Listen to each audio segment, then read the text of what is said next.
इस बीच अमेरिका में ब्याज दरों पर कोई फैसला आने से पहले ही वैश्विक बाजार में अधिकतर कमोडिटीज की कीमतों में तेजी देखी जा रही। ब्रेंट क्रूड का भाव $96 के करीब पहुंच गया। कॉपर, निकेल सहित अधिकतर बेस मेटल की कीमतों में भी तेजी है। डॉलर इंडेक्स में हल्की नरमी है और इसका असर कमोडिटी के भाव पर देखा जा रहा है। सर, पहला सवाल गोल्ड पर, क्योंकि रिपोर्ट से पहले मैंने कहा था गोल्ड पर नजरिया क्या बदल रहा है?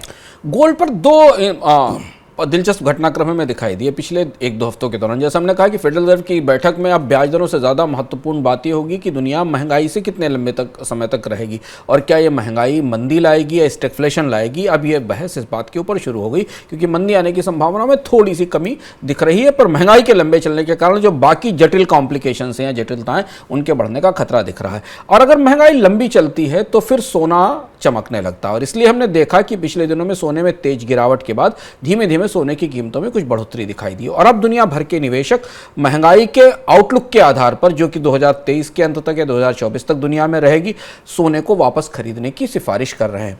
केंद्रीय बैंक पहले से सोना खरीद रहे हैं, ये बात हम मनोज कुमार की इस विशेष रिपोर्ट में आपको बता चुके हैं। तो अब धीमे धीमे अगर दुनिया के केंद्रीय बैंक ब्याज दरों में बढ़ोतरी की रफ्तार को धीमा करेंगे, कम नहीं करेंगे, एक बार में 75 या 50 बेसिस पॉइंट नहीं बल्कि 25-25 और 30-30 बेसिस पॉइंट बढ़ाएंगे, क्योंकि उनको ये एहसास हो जाएगा कि महंगाई इस सारी व्यवस्था से थमने वाली नहीं है, महंगाई किसी दूसरी वजहों से बढ़ रही है, जिस पर इस बार हम लोग इकोनॉमिका में बात करेंगे।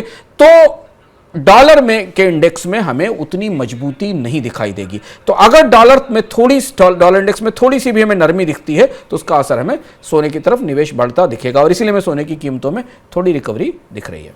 और हमने भले खरीदा हो ना खरीदा हो सोना, लेकिन सितंबर क्वार्टर में दुनिया के केंद्रीय बैंकों ने जबरदस्त सोना खरीदा। इतना सोना एक क्वार्टर में पहले कभी नहीं खरीदा गया।